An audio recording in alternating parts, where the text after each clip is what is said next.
እናንተ ጊዜ ጫጫታ እንጂ ምንም የተረፈ ነገር የለም። በእውነት እግዚአብሔር እናንተ በአንዴ ለምን አይመነጠቅም? ለምን በአንዴ እንዲያይሆን እንዲህ ነው የምትሉት? አንዴ እህትህ ብላ ማለት ብቻ ማውራት ፈልጋለሁ። አዎ ለምን ኮታሬ ዝማውራን እንዳበደ ሰው ለምሮ ብታው ጋሽዬ እንግዲህ አዲስ አበባ ድረስ ሄደው ልጃቸውን ለማግኘትና እንዲሁም አብርሃም ወደ ቡታጀራ ይዘው ለመምጣት ለትንሽ ጊዜ አብርሃም ከነዚህ ሰዎች ተለይተው ከኔ ጋር መሆን አለበት፣ ትንሽ እረፍት ማግኘት አለበት፣ ከዛ የራሱ ውሳኔ መወሰን ይችላል በሚል እንግዲህ ትላንትና በተለቀቀው ቪዲዮ በጣም ልባቸው እንደተሰበረና እንዳዘነ ገልጸዋል። እንዲሁም ደግሞ ትላንትና እንግዲህ ከዶክተሯ ጋር ከተለያዩ በኋላ እና አብርሃም ወይም ደግሞ እነ ዳኒ ጋር ከተለያዩ በኋላ ዶክተሯን አናግረው ወደ ቡዜ እንዲሄድ ተስማምተው ምናምን ከወጡ በኋላ እነ ሩታ አይ አብርሃም ወደ መረቀበት ወደ እኔና ወደ ልጁ ነው መሄድ ያለበት በማለት እንግዲህ ግርግር እንደተፈጠረ አብርሃምም አልፈልግም ከሚስቴ ጋር መሆን ነው የምፈልገው በሚልበት ሰዓት ሌሎቹ አይ አይሆንም ወደ ቡዜ ማኑ ወደ ሩታ አትሄድም መሄድ ያለብህ ከኛ ጋር ነው በማለት ግርግር እንደፈጠሩ መረጃዎች ደርሶናል። ሌላው ደግሞ እኔ የዳኒ ማሽቋለጥና ማሽቃበጥ ከልክ በላይ ሆነ በዛ ማለት ምን ፈልጎ ነው ትላንትና ከሩታ አጠገብ ሆኖ እንደዛ ሲያደርገው የነበረው አብርሃምን ዛሬ ላይ ምን አይነት ሴራ ቢያሴር ነው ምን አይነት ተንኮል ቢያስብ ነው ዛሬ ደርሶ አዛኝ ሆኖ ከአብርሃም ጎን ሆኖ አብርሃምን እንደሚጠቅም ሰው ማን በነገራችን ላይ ማንናቸውም አብርሃምን እየጠቀሙት አይደለም አብርሃምን እየጎዱት ነው ያለው በአሁኑ ሰዓት አልመሰላቸውም ነው አላቅም ብቻ የግል ጥቅማቸው እያስቀደሙ እዚህ ጋር አብርሃምን እየጎዱት አብርሃምን ጫና እየፈጠሩበት አብርሃምን ወደ አላስፈላጊ የስነ ልቦና መጎዳት እያስገቡት ነው ያሉትና እነሱ በፈጠሩት ጭቅጭቅ እነሱ በፈጠሩት ትውከት ምናምን ነው እውከት ነው ይቅርታ አድርጉልኝ እውከት ነው እንግዲህ አብርሃም ወድቆ እስከ ዶክተር ድረስ ሄዶ ከዶክተሯ ጋር እንደው ከዶክተሯ ጋር ራሱ ለመናገር እኮ ቃላቶች አጠሩት ወጡ እስኪ እኔ ብቻውን ላናግረው አብርሃምን ብላ ዶክተሩ ልታስወጣ ስትል ራሱ ዳኒ የሆነ እያስፈራራው እየዛተበት ምናምን ነገር አይመስልም አትፍራሺ ሁሉም ነገር ተናገር እሺ በግልጽኛ አለን እሺ ምናምን ነገር ሲል አሃ ይዘው የምን እየሆነ ነው እያበደው ነው እንዴ ምክንያቱም አሁን ራሱ ከዶክተሯ ጋር ራሱ በነፃነት እንዲያወራ ለምንድን ነው ያልፈቀዳችሁለት?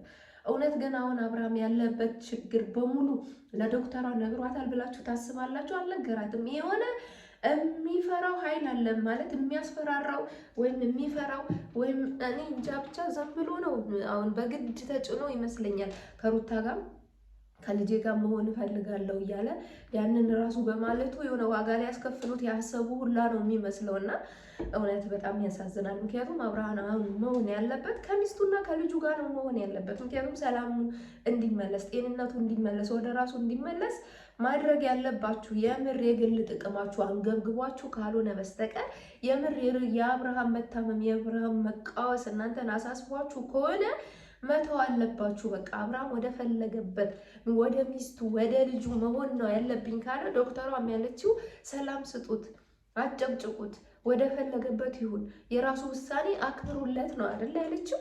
ስለዚህ ለምንድን ነው ውሳኔውን ማታከብሩለት? ለምንድን ነው ዝም ያላችሁት? ማለት እኔ አላቅም ምን እንደምሉላ።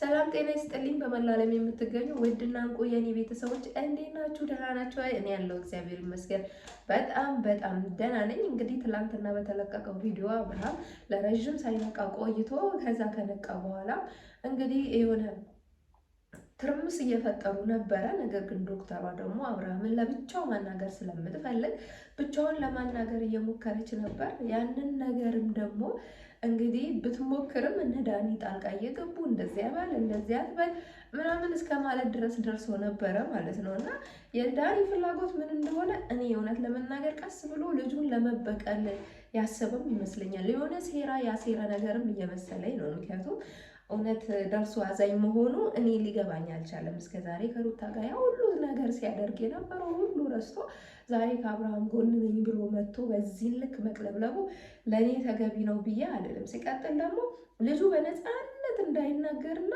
ከዶክተሯ ጋር ያለው ራሱ ነገር ማለት ታሟል አይደለ? ታሞ ነው ሆስፒታል የገባው ራሱ ወድቆ ነው።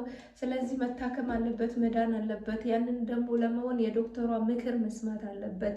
በግልጽ ዶክተሯን ማናገር አለበት አይደለ? ያንን ነገር እንዲያደርግ ራሱ አልፈቀዳችሁለትም። ለምን ሆይ የሆነ የፈራው ነገር እንዳለ አይነት ነገር እንዲሰማን ነው ያደረጋችሁት። እና እኔ እውነት አብርሃም በጣም አሳዝኖኛል። እና ያንን የመሰለ ልጅ ያንን የምናውቀው የፈለገው ነገር መናገር የሚችል እንደፈለገ በራሱ ውሳኔ እንደተባለውም 2 ቺክ የሚያስተዳድር ሰውዬ ዛሬ ላይ ከአንዷ ጋር መሆን አቅቶት በራሱ መራመድ መወሰን አቅቶት እንደዚህ ስብርብር ብሎ ድምፁን ራሱ ከፍ አድርጎ መናገር እስከሚያቅተው ነገር ድረስ ሲሆን በጣም ያሳዘነኝ።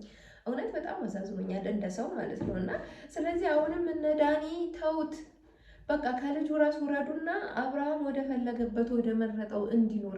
ከዛ እኮ ምናልባትም ከሩታ ጋር እየኖረ እያለ እኮ የድሮዎቹን እያስታወሰ ሊመለስ ይችላል። አንዳንድ ሰዎች በነገራችን ላይ ራሳቸው በፈቀዱት መንገድ ዝም ስትሏቸው ቀስ እያሉ ወደ ራሳቸው ተመልሰው የራሳቸውን ነገር ሊያደርጉ ይችላሉ። እና ስለዚህ ካዘናችሁለት፣ ጥቅም ካልፈለጋችሁ፣ ለሱ አስባችሁ ከሆነ ከጎኑ መቆም ፈልጋችሁ ከሆነ አብርሃም ሩታ ጋር ይሁን፣ እናንተ እየሄዳችሁ ጠይቁት። ከዛም የሚያስፈልገው ነገር አድርጉለት። ና ወደ እኔ ና ወደዛ እያላችሁ አጨቅጭቁት። ጋሽዬን ደግሞ ለምን ዝም እንዳሉ እኔ ሊገባኝ አልቻለም። ምክንያቱም እዚህ ጋር ሁሉም በዙሪያው የከበቡት ጅቦች ናቸው። ለራሳቸው ጥቅም የራሳቸው ፍላጎት ብቻ ነው እንትን እያሉ ያሉትና ስለዚህ ጋሽዬ በመሃል አንዴ እንኳን ጣልቃ ገብተው ይሄ ልጅ ወይ ወደ ቡታጀራ ይዛችሁት ኑና እዚሁ አስታሙት፣ ወይ ደግሞ እዛው ሩታ ጋር ሄዳችሁ ከሩታ ጋር ሆናችሁ አብርሃም ወደ ራሱ እንዲመለስ ከጎኑ ሆናችሁ ነገሮችን ብታስተካክሉ፣ ልጆቹንም ብትቆጡ፣ በዚህም በዛም ወገን ያሉት ልጆች ሀይ የሚላቸው ሰው ትልቅ ሰው ያስፈልጋቸዋል። ምክንያቱም ህፃን እየተጫወቱ ስለሆነ ማለት ጢባ ጢቤ መጫወት ስለሆነ ስራቸው በልጁ ህይወት ላይ ሀይ ብላችሁ ብትመክሩና ብትመልሱ እንደኔ የእውነት በጣም ደስ ይለኛል። እና ምክንያቱም የሆነ ያለው ነገር ደስ እያለን አይደለም፣ በጣም ያስጠላል፣ በጣም ይደብራል። እውነት አብርሃም በጣም ያሳዝናል፣ አንጀት ነው የሚበላው። እና ስለዚህ እባካችሁ ነገሮችን ለማስተካከል ሞክሩ። እንግዲህ እውነት ለመናገር የአብርሃም ፍላጎት ሳይሆን እየሆነ ያለው በዙሪያው ያሉ ሰዎች ፍላጎት ነው እየሆነ ያለው። ውሳኔ የሚወስኑለት እነሱ ናቸው። ከማጋ መሆን እንዳለበት የሚወስኑት እነሱ ናቸው። እሺ ወደ እነሱ ወደ ቡዜ ሄደ ብለን ስናስብ ሄርሜላን አስከትለው መጥተው ሰላሙን ያነሱታል። ሩታ ጋር ሆነ ስንል ደግሞ እኛ ጋር ካልሆነ ብለው ሰላሙን ያነሱታል። እና ይህ ልጅ እንዴት ነው ወደ ጤንነቱ ተመልሶ የድሮ አብርሃምን ማግኘት የምንችለው? እንዴት ነው? የምን እኔ ግራ ገባኝ እኮ እንዴ! ኧረ እውነት አልሳዝናችሁም? ይሄ ልጅ ምንም ውለታ ለእናንተ አልዋለም። የእሱ ውለታ የምትከፍሉት እንደዚህ በማድረግ ነው። እህት ወንድም የምትባሉትም እኔ ግራ እየገባኝ ነው። በቃ ተውት፣ ከሚስቱ ጋር ተውት፣ አትጎዳውም። ከወንድሙ ጋር ተውት፣ አይጎዱትም። ምናልባትም ይሄ የተሰራበት ምናምን የምትሉት ሊሆን ይችላል። በቃ ቢሆንም ግን የከፋ ነገር ያደርሱበታል ብዬ አልልም፣ እንደኔ ማለት ነው። ስለዚህ ልጁን እያየ ሚስቱን እያየ ደስ ብሎት እንዲኖር ሰላም እንዲያገኝ፣ አሁን ላይ ሰላም ያስፈልገዋል። የአእምሮ ሰላም ስለሚያስፈልገው ሰላም እንዲያገኝ እርዱት፣ ተባበሩት። በቃ እንለምናችሁ እስኪ እንደው ባጠገባችሁ አምላክ እንደው ምን አጠገባችሁ ልባችሁ አብጦ ነውና እንደው ባበጠው ልባችሁ እንለምናችሁና ይህንን ልጅ ተውትና ወደ ሰላሙ እንዲመለሳል እንግዲህ ፍቃዱለት ለማለት እወዳለሁ ውዶችዬ። ለማንኛውም ለምትሰጡኝ ሀሳብ አስተያየት እጅግ ከልብ አመሰግናለሁ። በጎረና በወፈረ በተነፋነፈ ድምፅ ነው የመጣሁት። እንደነገርኳችሁ ነው። በጣም ኃይለኛ ጉንፋን ይዞኛል። እስከሚሻለኝ ድረስ አልተውም፣ እሰራለሁ፣ ተስፋ አልቆርጥም፣ እመጣለሁ ብዬ ነው። ግን ከፍቶኛል፣ እመቤቴን አልዋሻችሁም፣ ከፍቶኛል። እንዴ ቻናሌ ምን ሆኖ ነው እንደዚህ ሆነው? ስለዚህ ላይክ፣ ሼር፣ ሰብስክራይብ አድርጉ። የምታዩትን ቪዲዮ እስኪ ወደ ጓደኞቻችሁ ማለት አሁን ለምሳሌ አንድ ጓደኛ የምታይ ነገር ከሆነ ወደ አንድ ጓደኛሽ ወደ አንድ ጓደኛዋ ሼር ስታደርጉት ምናልባት ወደ ቀድሞ አቋሙ ይመለሳል የሚል ሀሳብ አለኝ። ቢመለስም ባይመለስም እኛ እንደሆነ እንመጣለን፣ አስተያየታችንን እንናገራለን፣ ወደኋላ አንልም እና ወደፊት ብቻ ነው የምንጓዘው ማለት ነው። ወዶችዬ ወዳቸዋለሁ። በጣም አመሰግናለሁ። ደህና ነው።